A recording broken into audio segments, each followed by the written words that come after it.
The stories and events discussed in this podcast are based on our guest experiences and are intended for informational and entertainment purposes only. They should not be considered legal, medical, or professional advice.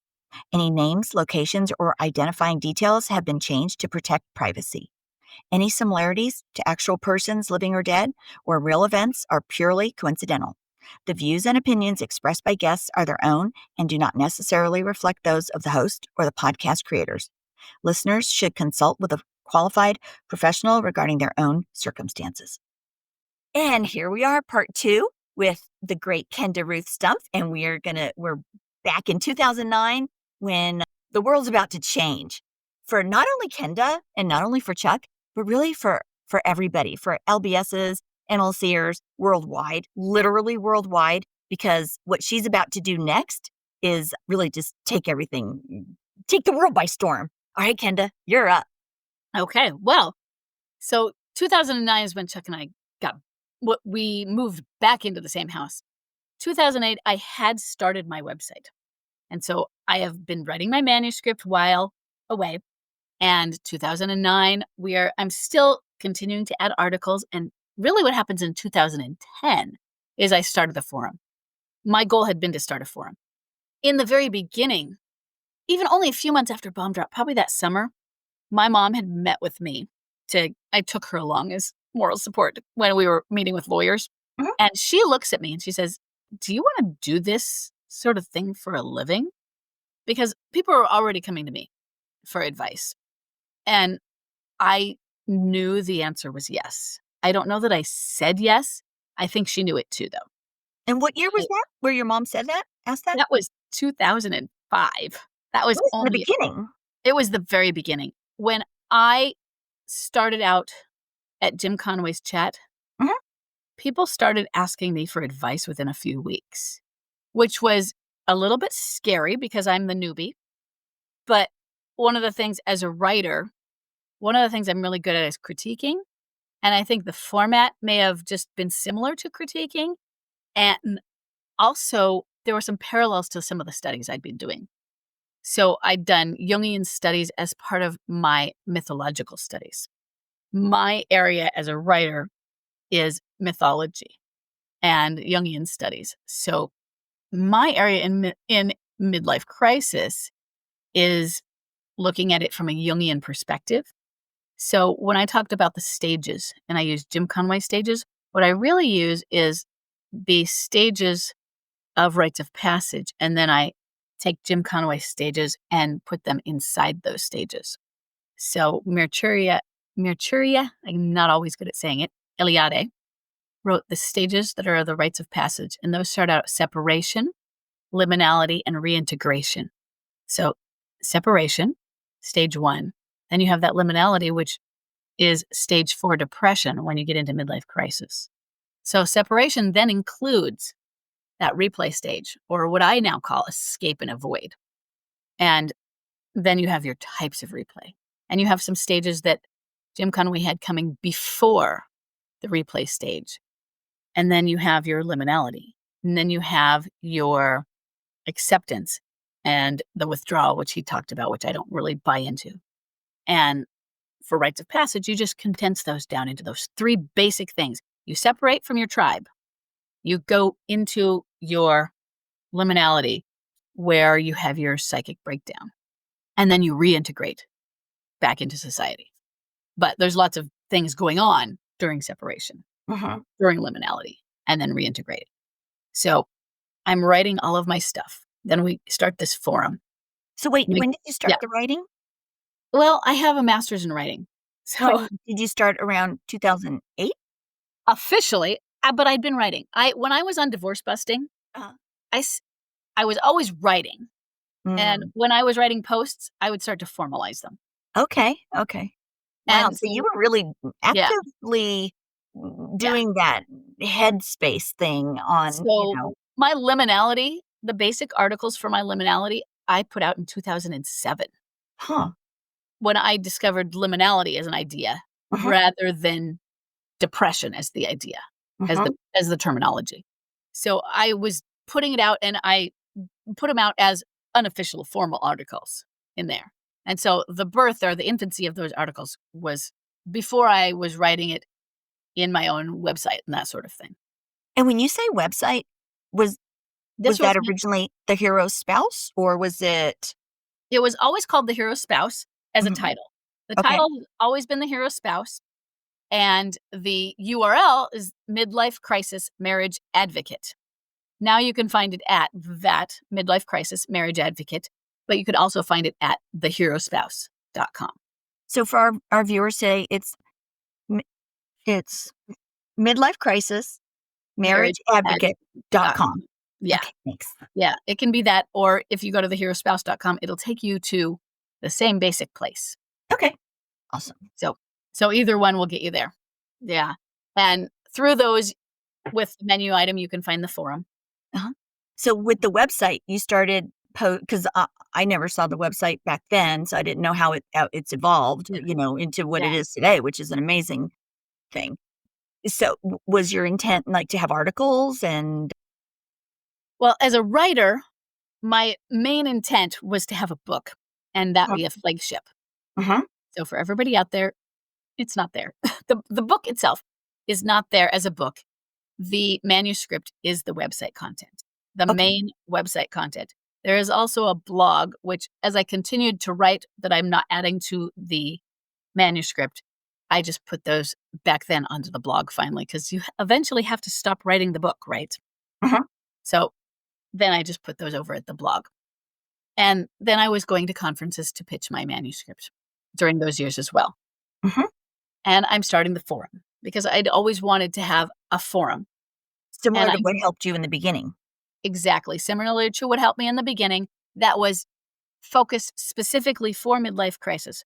Whereas divorce busting had a forum with multiple boards. They had an infidelity board that was for all types. They had a board for the sex-starved spouse. They had a board for midlife crisis. They had a newbies board. I wanted one board so that everybody could say, oh, we're going to go here, Yeah. and we're not going to miss something that is relevant on another board. It was just midlife crisis. There wasn't an old timers board and then a new timers board and an introduction board. It was just all of us. And instead, it took me a while to get something that did it. I wanted to have topics that we can filter by topics. In other words, story threads where you can have your own journal, or you could write about midlife crisis topics where you're not writing about your own story. You can incorporate it, but this isn't your journaling. Or you could have a self-development or your mirror work topic, or maybe you have just a general question you want to discuss. I like discussing, is midlife crisis real? I don't have a problem with that. I think it's a good thing for people to ask so we can have a discussion topic. Sure. We have a couple of topics, and then there's the off topic, like, hey, announce somebody's having a birthday, or they always want to do that. So, but you can filter by topics. And Yep. so did the forum start going live in 2010? In 2010, May in 2010, the Wow, forums. congratulations. That's exciting. That was Um, exciting. That was a long time ago. Yeah. and you, how did you advertise? Yeah, how did you get people involved on the forum? So back then, I had a newsletter Mhm. where I would put some of the articles out first toward the newsletter, and then I promoted the forum through that. Oh, okay. So the people that were on the newsletter then just trickled right over to the forum. And you were emailing the newsletter out? Exactly. You are quite the little writer. So Right. Yeah. I've known you now a few years, and I never knew that you were had a master's in fine arts or literature or Yeah, I have writing. a master's in fine arts, and my focus was children's writing because who people think of mythology and children's writing, which is what I like picture books. So with the mythological studies, I do a lot of mythology, traditional tales, fairy tales, that sort of thing. Wow, and look at that. Did you ever Yeah. think you'd become an expert in midlife crisis or anything like, you know? Ugh, I did not, but my uncle was legally insane, and that legal insanity, I saw parallels to what I was experiencing. oh, And I had written something. It was actually during a class before I went to my MFA. I was mhm, taking some children's writing classes, and they wanted us to do a presentation. And I wrote something about, and it was, I think, where I used a whale as a metaphor mhm. for going through the journey. And it was a Jungian journey. and it paralleled, and I was MLC, and I was just able to change some of the words, and it was, "This is MLC right here for this psychological journey." And Mhm. so some of what I was doing, it just like, "Oh, take this." I think I one time took the article, changed a few words. I barely revised it, and I could transplant that very article in the beginning Hmm. to midlife crisis, and I think I put that out there. Wow. And this was an oral presentation I'd given for children's writers. Mhm. And so some of it, I just saw the parallels that were right in there with what I was dealing with. And that helped me. So that Jungian background in what I was dealing with really helped That me. really helped. Yeah. Yeah. And that's why people were, I think, asking me questions in the beginning, Mhm. to the point that even Jim Conway said something about it, which kind of scared me. I was like, okay, that's a little too much. Slow it down, everyone. And I think he was saying the same thing because he was joking. But it was a little bit scary that people are, "Hey, I'm 4 months in. Why are you" I don't mind asking questions, but please stop telling me I'm an expert in this. Right. I was just screamed at by my husband 10 minutes ago, and then I came in to, type at people, and they're telling me how amazing I am. Please stop. It's a little too much. But because first thing, don't let my head get too big. Mhm. But it gave me something to focus on and something to do, and it had already been a fascination and an Yeah. interest of mine. And That was and what worked yeah, because and many LBSs are trying to just figure it out because yeah, it's and so I weird. don't want LBSs. I don't want these left behind and forward moving spouses to focus so much on it Mhm. because they can go into analysis paralysis. Mhm. And that was another struggle I had was I'm focusing so much on this, but I really like to focus on it. I mean, I'm so academically interested in it. Am I just doing that as an excuse, or am I just this interested? And I knew from my past that I had this interest, but maybe I am just applying. Maybe I am just trying to make excuses to focus and get into my analysis paralysis. So there was a lot of struggle with that Mm. because I don't want the rest of you, unless you really have an additional interest in it, to keep going with it. I Right. don't want people to get bogged You're down supposed in to it. graduate. Yeah, you are supposed to graduate. And if you Mhm. graduate to this and, hey, you determine this is what I wanna do after I graduate, that's great. Mhm. But you know what? You can graduate to something else. You can graduate to teaching kindergarten and have nothing to do with Jungian psychology for the rest of your Right. life. Good for you. So, this is just what I graduated to, and I like that, because this is where my interests lie. So we're in 2010. You've got your Ooh, forum started. It's up. You've got people from yes. the newsletter are starting to get on the Mhm. forum and Yep. communicate with each other and create a community. And Chuck knows this is going on. He knows this is going on. Yeah, he does not wanna be a part of it. He's not the type that wants to answer questions and things like that. Was it awkward for you to be excited about it or talk about it? Like, No, not really. He'd recognized that in the beginning, I think. uh-huh. And because I asked him, and I think if he did have misgivings, he didn't really talk about it because I think there were parts of him that was proud of me for it. Yay, good. Yeah, that felt good. That felt really good. And he wasn't feeling like he was ashamed of that. Mhm. Because during this time, I was also getting diagnosed with infertility. And we had to work on him not feeling guilty for Yep. me being infertile because of those years that, hey, we could have begun getting pregnant, but instead you were out there Right. fooling around being a jackass. And I had to help him say, first thing, it's done. Mhm. We can't unring the bell. And second, I was probably infertile anyway. Mhm. So it's probably not the fault of that. Because before that, since we had been planning to become pregnant, I had been tracking. So my background is in biology, so I track, and I am a scientist at heart in that. And so I had tracking schedules so that I was going to be prepared when I was going to become pregnant. Mhm. And I'd been tracking, and so the doctors said that I was able to be fast tracked to infertility because of all of my tracking. Usually they want you to take these tests and then it's a 12-month and then we'll know in this many. But I got fast tracked because I had so much history, even though I hadn't been to the doctor for that reason. Mhm.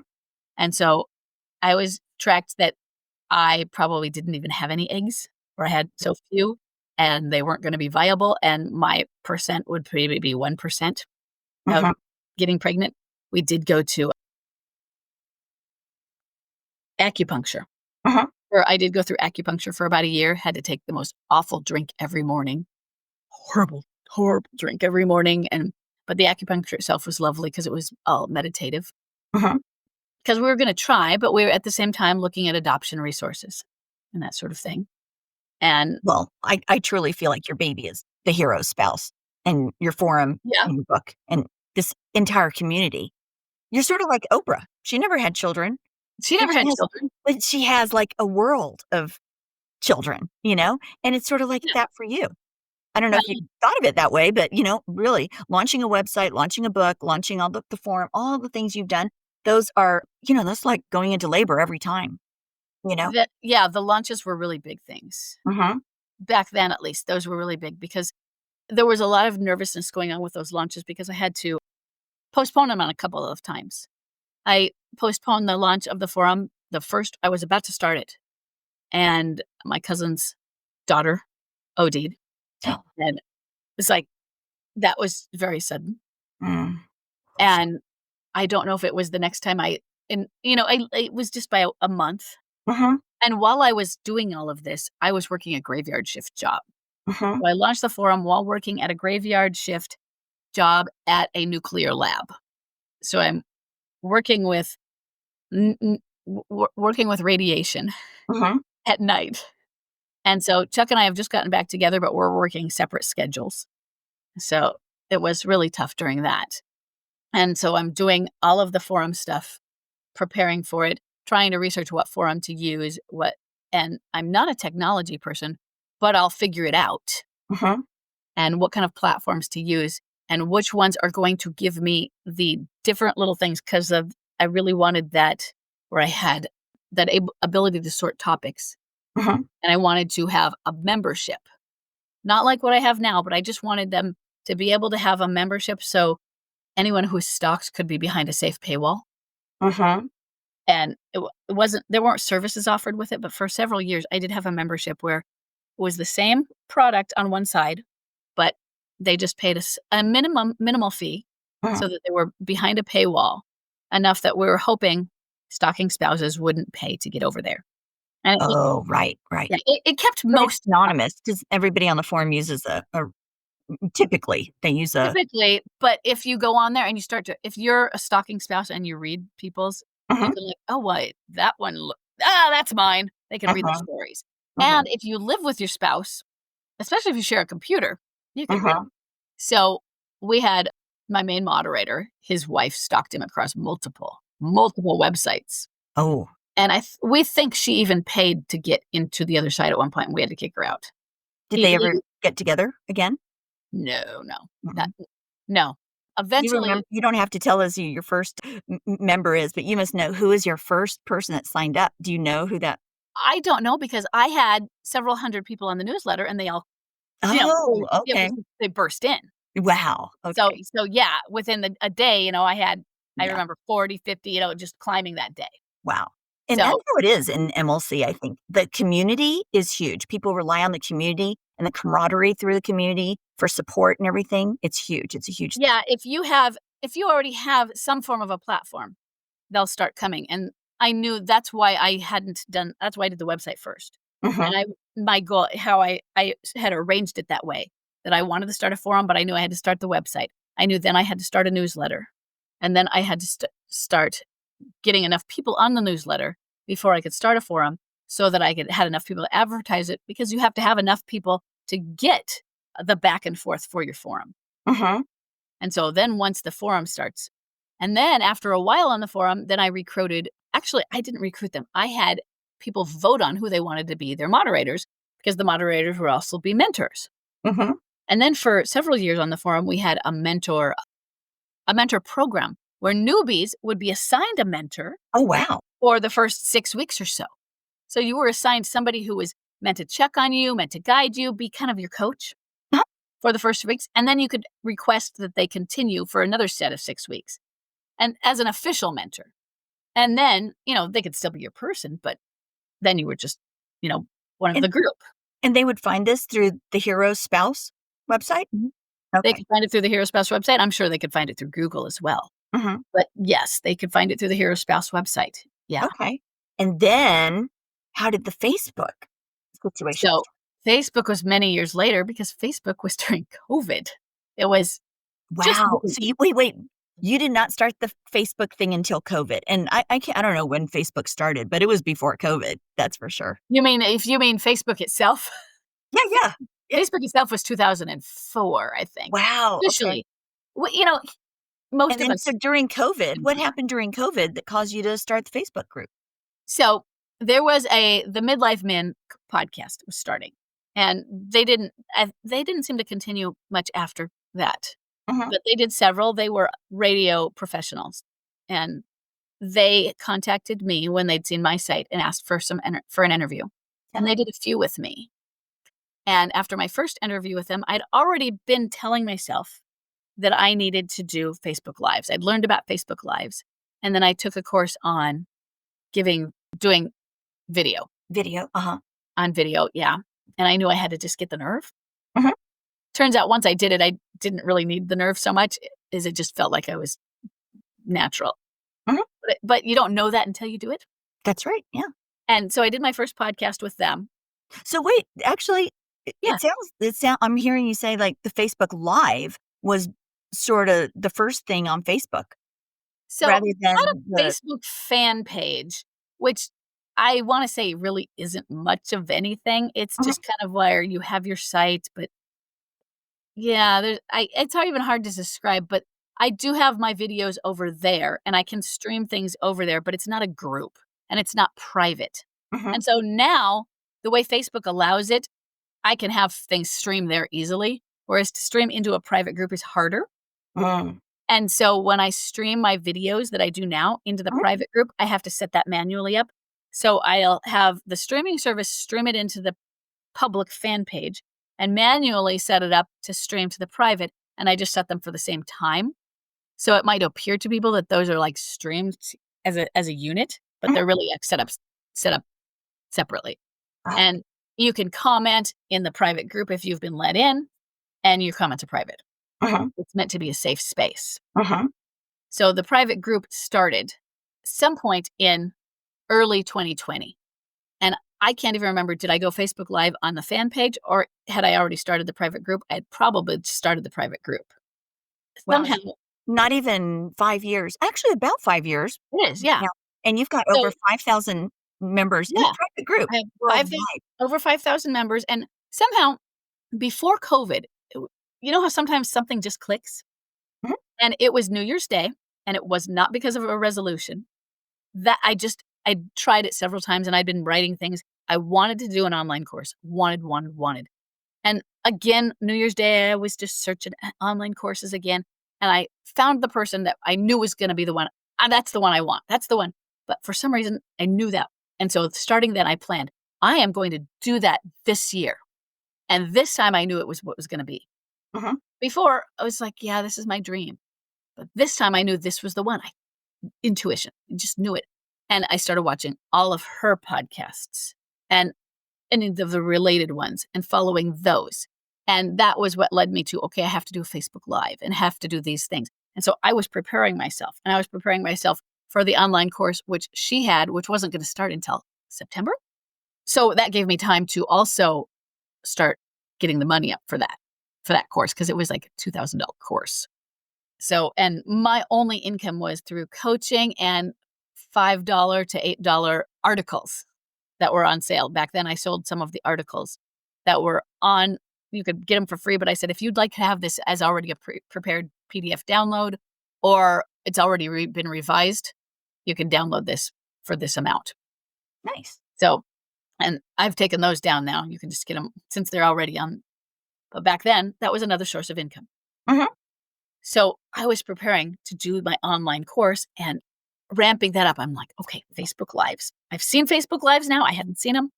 I have to start a Facebook group. That's where I learned, oh, there are these groups. I only knew about this fan page. Maybe I hadn't understood. How have I been missing out on this? Because did I always misunderstand what a fan page is, or did it come along later? So I started the Facebook group. And I remember my first Facebook Live because I remember people going, "Oh, no, you're doing great. You're just a natural." And I was still on a high. I was on a high from the podcast the night before. And the night before, everybody upstairs in my house knew I was doing a podcast, that I'd been asked to do a podcast. And some friends had come over and they were sitting because 5 kids and Chuck. And the podcast, we probably talked for an hour or two, probably 2 hours. And it was evening to late at night. When I got upstairs, my noisy kids, they were all sitting there like this. And when I walked up the stairs, they all turned to look at me. 2 friends, Chuck and all the kids. And I was like, "What? You're all here waiting?" They were just like anticipating. And I was on the biggest high. Aw. It was a huge high, like giant adrenaline, limerence for limerence Yeah. for, the lives. So I did my first Facebook Live the next day. And it was just general, I think, Q&A. Mhm. And I don't even know if I took live Q&As or if I had people send me Q&As, not sure. I know I thought, should I do topics and speak extemporaneously on a topic? So I tried that the next week. That was the only Facebook Live that when I pushed end, it got lost in cyberspace. And I was so glad because I was like, well, that one messed up. And I was feeling like that one wasn't going right the whole time. Huh. And it got lost. And I was like, oh, thank God, I can't find it. And I discovered topics are not for me extemporaneously. Let's just do this question and answer because it was great. And I did Facebook Lives for the next several years every Thursday. We eventually settled on that. And what we do now, instead of Facebook Lives, because I use my lives now as a vehicle to introduce when my membership starts. And so we have a week-long opening for my membership every 8 weeks or so. And so we start the cart open with a Facebook Live. And then midweek, we'll have a Facebook Live. And then we end it with a Facebook Live. And so since they're present live, that's a bigger deal. And during the off weeks, I do streaming videos where people have sent me their questions and I pre-record them and I stream them up. And it looks like it's live because it says live in the corner. Mhm. I can't help that. But those are actually pre-recorded. I let everyone know they're pre-recorded. And those stream out officially Monday, Wednesday, and Friday, supposing that they get me sent to me on time. And some people have sent me some topics if I don't get enough questions. Sometimes I get way too many questions and they will spill over to a Facebook Live. And so sometimes your questions are several weeks out. And sometimes your questions are answered the next day if that's trickled down to where people aren't submitting. So I have a couple topics that are in my queue for when, oh wait, I don't have any questions right now. We'll fall back on this topic. And then it is a topic that somebody has requested and it can be answered in the type of format of a question and answer as well. So I don't feel like I have to go research a whole bunch. With 5 kids, I just don't have that kind of time. Mhm. Yeah, and 5 special needs kids, or Mhm. several of them. At least 3 are special needs kids with ADHD and other things going on with them. Wow.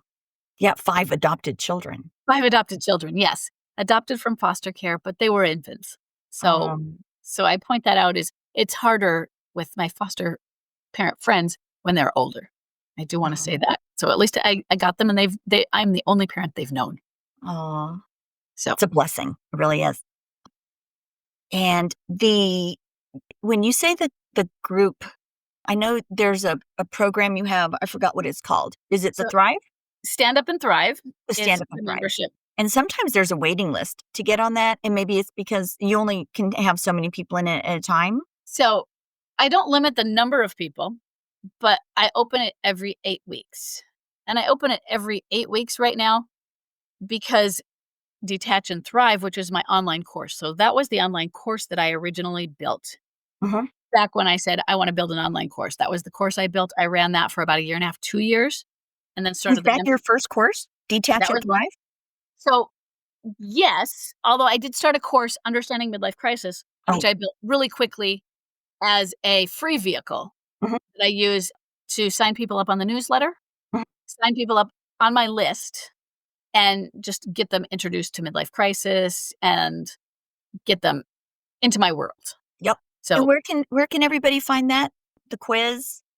so the quiz is at the websites. All of the websites, they should come up as a pop-up. So Okay. so I will get the links to you, and then you can put them out on the bio. Gotcha. So the links are all there for the quiz, Understanding Midlife Crisis, Which is a self-paced which program, is like a a self-paced self-paced course. program. It is 3 modules, and the modules, you get the first module when you sign up, then the Mhm. second module the next day, and the third module the next day. And that is only because originally I had to get all of the modules, but people weren't coming back to them. So my hope is that if it's the second day I send you a reminder, "Hey, module 2 is dropped," it will remind people to go back to it. Ah. And hopefully I I will I get I did people. that course, and I thought the reason was so you could absorb it over 24 hours. But 24 hours isn't that much time to absorb it either. But, it's only about 2 hours, 2 to 2.5 hours Yeah. in length because I it's a found I little found it really big. helpful. It was a Yeah, lot of good information that somebody new to this crisis or yeah, yeah. experience, it's really helpful. And that's the goal is understanding midlife crisis is meant for newbies. It is not meant to be your healing course. Mhm. That's Detach and Thrive. That's the big stuff.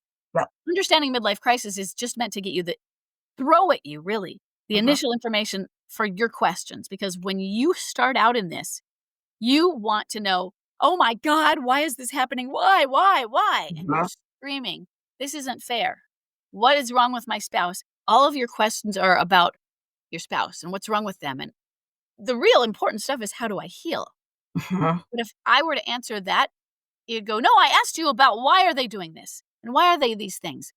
And so it's a little bit like trying to fix an injury that is beneath a tight muscle, and you have to relax the muscle first Mhm. so that you can access the injury. Mhm. And so midlife crisis is understanding midlife crisis is that muscle relaxant that I give you. And then once you have taken that, you take that course, now I can access the rest of you because you can relax a little bit and you're like, "Okay, I have some answers." And sometimes the answers I don't know, but I understand that I don't know now. And I am more accepting or willing and able to say, "Okay, I'm ready to learn what I need to do for me. I'm Mhm. ready to understand what I need to do to detach. I'm ready to learn what detach means without freaking out that you just said I need to detach and it means I don't care, because that's not what it means." Yep. But in the beginning, that's scary. And you just want to shut down Mhm. things and wonder why. Why are you telling me that you're not going to answer my question? And that's all people hear. Mhm. So it's okay to answer somebody's question with "I don't know," because that's honest. But it's really not fair to answer somebody's question with "I'm not going to tell you that right now." That's like when your mom said that, like, "Well, you know what? You're not old enough to know, and we're adults." So I don't have the answers sometimes, and that's okay for me to tell you. But if I just say, "You know what? There are some things where I say, I don't really like giving you this information yet, because from the stage you're on, if you get this, you're going to look to that. Yeah. But so I'll tell you here, but I really want you to look over here." Mhm. So there's a book called After the Affair. If you're not after the affair, maybe you should look, at the point where you're at. There's some things to prepare for, but if you're after the affair, sometimes you focus on this stuff and don't learn what needs to come before it. Mhm. Absolutely. So, and there's a lot to know, but if you can just get a little bit of some of the early kernels of understanding midlife crisis. So, I think that is the big core for getting you in the door to what Mhm. you need to do to kind of relax that why muscle in your brain. Yes, absolutely. Yeah. After that is when, now listen up. You need to detach. You need to focus on you. You need to heal. You need to put the oxygen mask on yourself. You are important. But standers, those who really want to save their marriage, they we want them to hear that, but they don't want to hear that. They want to hear, "I just want my spouse back, and I really don't care about that. Why do I care about me?" And it's like, I really want you to care about you, okay? I Mhm. mean, I have been told by some that, literally, I've had people say, "I can't breathe without him." Oh. And uh, I want to point out, in a I understand that's a metaphor, but I know that you can breathe without him because you're breathing right now. Mm-hmm. We can breathe. So we're going to understand what's happening and we're going to take some time. So we're going to breathe. We're going to take some deep breaths and we're going to learn what's going on. And if we can understand some of the psychology of what's going on, so I'm really big on understanding that. And I'm also really big on not understanding too much of it if that is going to set you into paralysis Mm-hmm. or get you stuck, or if you're focusing on that so much, the paralysis that you keep doing it at the detriment of your own healing. Yep. But You have just to. enough so that it makes sense in a way, you Yeah. know? Yeah. So you Yeah. make sense What of that. I did is I was able to, okay, look over here at the understanding, then I could turn my head and look at my healing. Then I could turn back and look at Yeah. this. Then I can restudy it some more. And Yeah. then I can, then I can just back and forth a bit in Mm-hmm. each portion in bits. And some of it integrates together. The understanding and the healing can go together because midlife crisis is a crisis of identity, but midlife crisis is a type of midlife transition. But if you're in a midlife transition that's not a crisis, that is self development. Mm-hmm. And many of you who are forward moving spouses, this is going to kick you into it anyway. Right. And that transition, well, you're going to learn about it. And so that learning is your self development while also learning about what this transition is. And so those are integrating. Mm-hmm. I never thought of it that way. But while one spouse is going through the crisis part, Mhm. which Yeah. has collateral damage to everybody, but that LBS that could become the forward moving spouse is having their own midlife transition, Yeah. you know? Wow. Yeah. Sometimes it kicks them into their own midlife crisis during or often afterwards. We can Mm-hmm. have that. But if you know what's going on and you get to understanding, then you can look at that and have bigger level of awareness and insight. Mm-hmm. And that probably gives you a bit more empowerment and control not to have it be a crisis. Absolutely. Yep. Then there's always the MLCer that's now the LBS. Yeah. Whole other thing. Yep. And we have those. Yeah. We do. We do. Yeah. Yeah. So I want to summarize the services that we can find on midlife crisis. Marriageadvocate.com is where you can find everything from the little quiz to the self-paced course, Yes. Understanding So, Midlife Crisis, to Thrive yes. membership that's available on there. Yes. So everything is on there. You can find them on the website.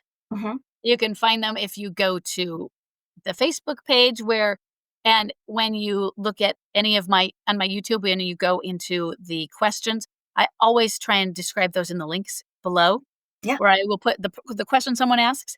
And at the bottom, after the question someone asks, I put my coaching information and I put where you can submit a question information. And when Thrive opens, I put the Thrive information.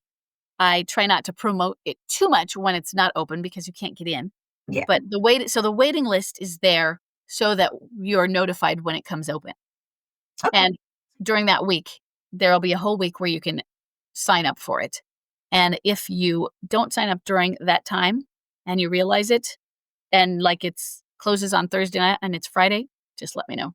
Okay. I On think on I sort of did that Yeah, one time. on big giant classes where the person makes millions and they have 2,000, 4,000 people, they're Mhm, very strict about it. mhm, When you're somebody like me and I get 3 to 5 people in 8 weeks, I let you in, I need people. mhm. So, sure, just let me know. Well, and But I know you really want mm, people you don't want people sitting at home waiting. You want people to right, start getting their answers, I mean, yeah, questions answered and all that, and and the reason for the 8 weeks at this point is there's a few. One of them is I can focus it. uh-huh, And Detach and Thrive, which is my flagship course, is embedded into Stand Up and Thrive, and that is an 8-week course. So you can start Detach and Thrive, and then when Detach and Thrive is over, even if they haven't completed, because you get to determine it, you can keep going through it at your own pace.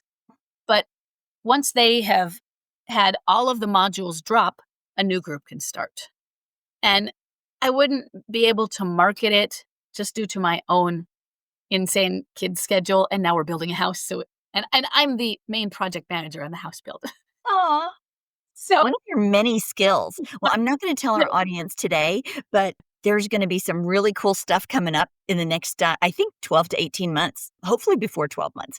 And Kenda knows what I'm talking about. And there's a select few that are going to know soon. And there's going to be a lot more support out there and awareness, because that's really what we're trying to do, is bring awareness so that, and that was what got you through this, was that awareness of that forum that you started and, that you attended many years ago in 2005. So, yeah, Mhm. it's crazy. having It's really sad when we hear so many people don't even know about the support that's provided out there. having a support group is so important. Mhm. So Detach or Stand Up and Thrive is a support group where we meet on Zoom. So it's optional. We have people who don't meet us on Zoom or they watch the replays, but we meet on Zoom 4 days a week. 2 hours 2 of the days and 1 hour. It says 30 minutes, but I try and stay for an hour. 1 hour on the other days. And And it is so, so helpful, it's especially for somebody new at this. Going through it is just, it's like what do you call it? A life, you know, a lifeline a because lifeline. I want you to get to know Completely. each other. I Mhm. want you if nobody's in the group that day and nobody I might have one person, Yeah, so it's kinda like one-on-one coaching during that, yeah, and I do not post a one-on-one up in our replays that are right. only for our group. I post the replays when we have 3 others or more in there. Mhm. So you can get the replays, but not if it's only a few people. So 1 person, 2 people, unless there's 3 people, but 1 just kicked out, 1 got in, and back and forth, but it's mostly 3 people plus, then the replay should go up. So you can watch them on replay, but you don't have to come into them. So if Mhm. it doesn't match your schedule, but I also have tried to make them so that if you're in Australia, these days will work for you, and if you're in the United States, these days will work for you so that we can fit our global community. Mhm. 'Cause we do have a global We community do out have a global community, yeah, and I was really thinking I had several Aussie people there. in Mhm. the beginning especially, and I wanted to make sure the Aussies and the UKs could make it. Yeah. So that was really important to me, and me being in Washington State, I have to follow my schedule. Mhm. So which makes it a little bit hectic because I have to have a little bit of a chaotic schedule, so Aw. Well, okay, somebody's got some questions. Where would they put them? Where's the best place for them to send questions? so I have also in the links that I will be giving you is the question where they can submit a question. So if it's a submitted question, such as an MLC question, Mhm. great on there. If they want to put a question that's just a personal question, like about coaching, the coaching can go. The link is there. But if they want it, that is For take an the app, I was talking Facebook Live. Yeah, sorry. yeah. But the submit a question link is going to be on the links that I'm giving you. Awesome. Yay. So Okay. Well, thank you, Ken. I know you've got some coaching coming up in a few minutes, so I better let you yeah, go. So okay. thank you so much for your time today, and I'll cut away. And so thank you so much, Kenda. You're just such a lifeline to so many worldwide. Hey guys, thanks for joining us today. That was The History of the Hero's Spouse by Kenda-Ruth Stumpf. Wow, that's 20 years in the making. So that's a lot of stuff. And you know what? In some ways, I think she's just getting started. So anyway, thanks again for joining us. Be sure to check out the links below and midlifecrisismarriageadvocate.com. So anyway, lots of info, and check out the links. And thanks again for joining us today. We'll see you soon. Bye.